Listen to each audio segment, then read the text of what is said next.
There were nudist camps, there was nude swimming, no water, no food. And one of the guys that drove us up was shot the week later.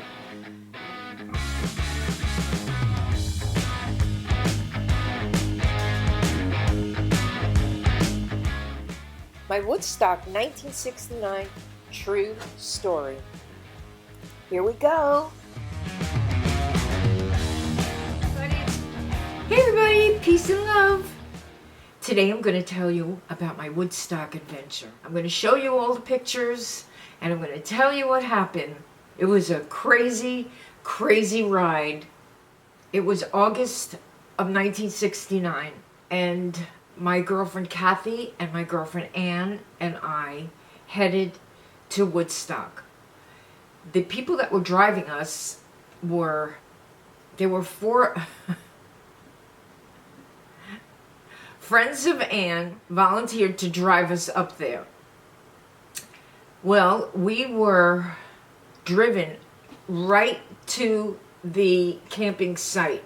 No other cars could get through, but this car was a big caddy, and it was thumping with music. Boom, boom, boom, boom, boom, boom. And this guy got us up there. It was a very peaceful event. As the days went on, people ran out of food. The concessions ran out of food.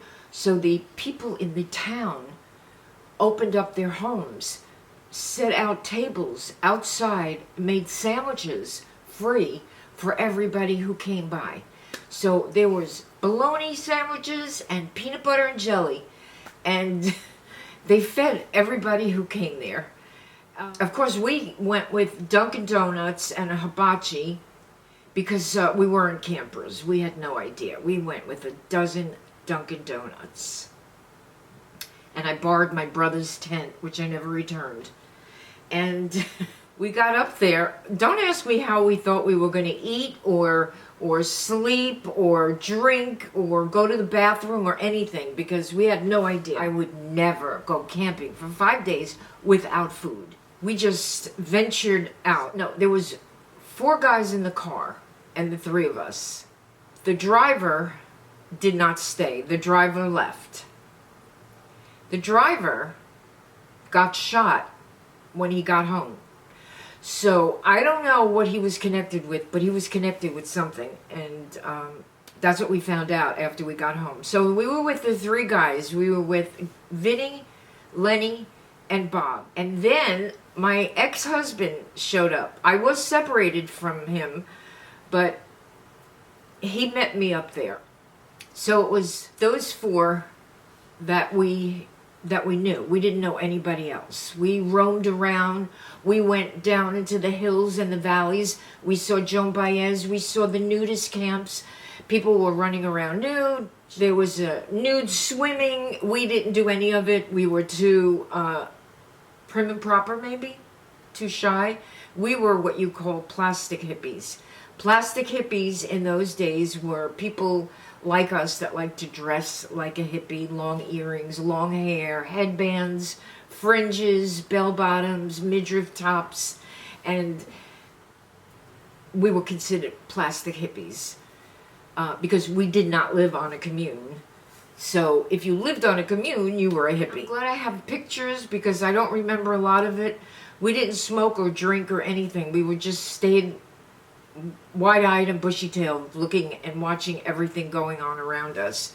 People were smoking a lot of pot, tripping, whatever they were doing, just like you see in pictures and you see in the movies about Woodstock.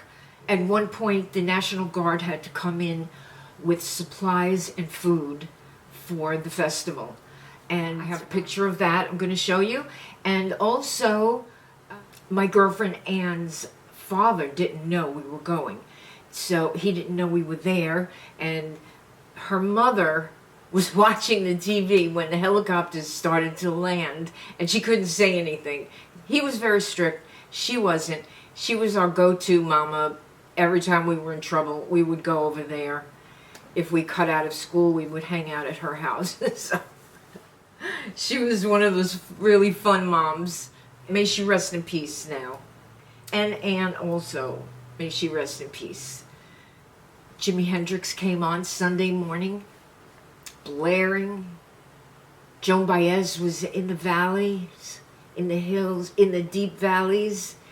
And basically what you did was walk around, talk to people, go listen to the music, sit down, watch, go eat if you could find food. So we had a lot of fun, but we weren't campers, we weren't nude bathers, and we weren't druggies. So we were kind of like your Long Island girls, girly girls on a trip to Woodstock. I can't believe 5 days went by. We never changed. We never showered. We never went to the bathroom. I don't remember ever going to the bathroom. And my friend Kathy said that she does remember brushing her teeth once when they found a spigot of water somewhere. And she does remember that. I don't remember. And she left on the back of a car, on the trunk of a car with her soon-to-be husband, and that's how she got home. I don't even remember how I got home, to tell you the truth. I don't remember. It was so much fun, and you couldn't do this unless you were 20. I mean, it was devil-may-care. It really was. We'll get food, whatever. Who cares? Whatever. Yeah, when we got home, we found out that the guy that drove us got shot. So, I mean, sometimes we were in dangerous situations. Who knows where and why.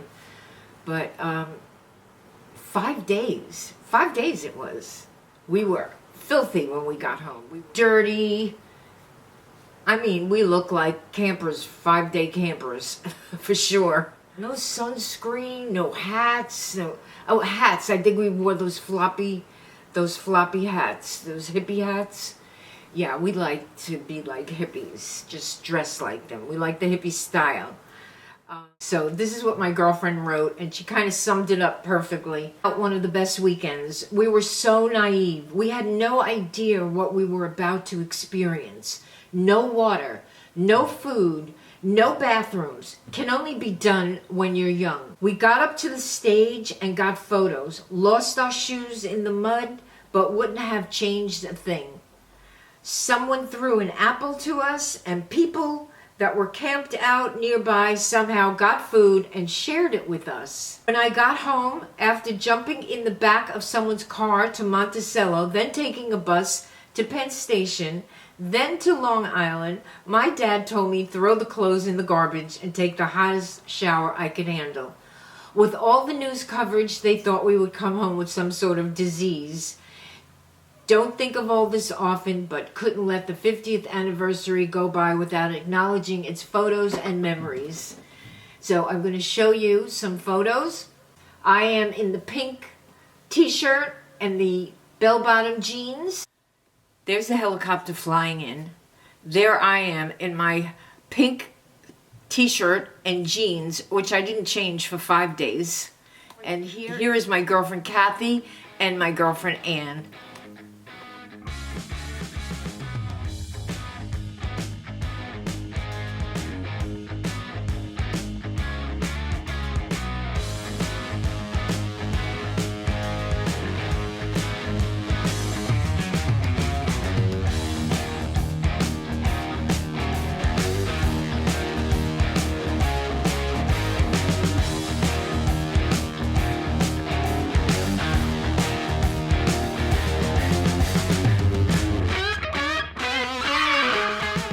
The guy on the left, that's my ex-husband. We were married when I was 18.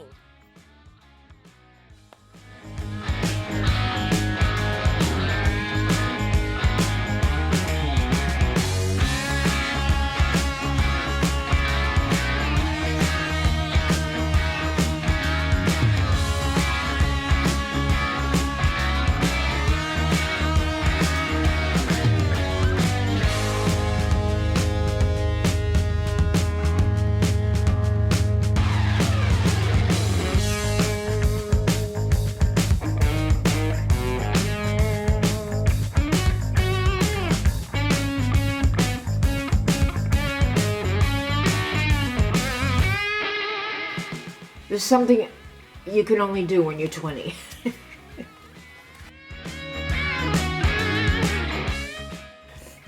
So look at this crowd of people. Look at this crowd. It was an incredible, very, very peaceful festival. Totally peaceful. It was wild. It was just like you see in the movies. And the guys that drove us right to where our tent was. It was unheard of. Nobody could get in. I don't know how these guys got in, but they were driving a big caddy and it was rocking with music, and I don't know. It went down in history. It was totally peace and love. It was totally peace and love. And Jimi Hendrix was playing early on Sunday morning. That was the day that we left. And it was fascinating. It was amazing.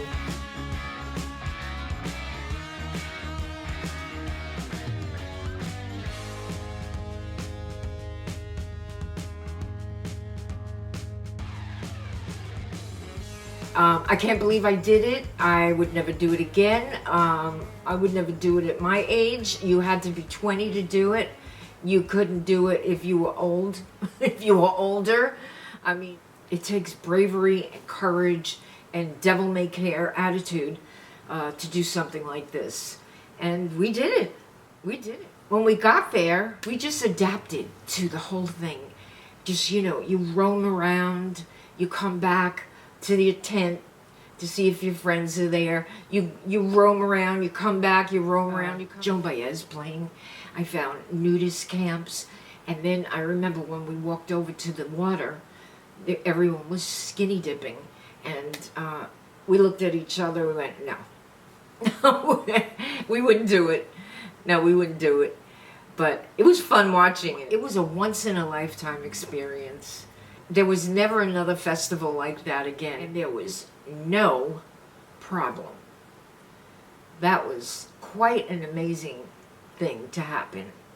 And although there were millions of people, I don't know anybody else that has been there.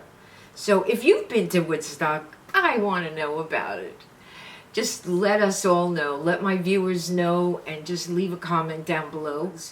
But I did meet a friend of mine many years later, and she said that when she went to Woodstock, she brought electric rollers. So I don't think what we brought was so bad compared to that. And in fact, these guys that drove us, I heard one of them was shot. So you can imagine who drove us. I don't even know. I could never do that now. I could never, ever do that now. I can't go to the mall without a snack in my bag. And so, go figure. Donuts and a hibachi.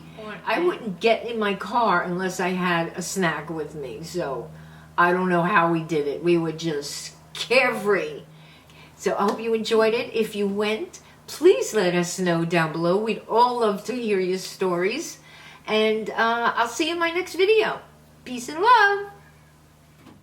I'm surprised I've survived through those years because I was always in some sort of dangerous situation.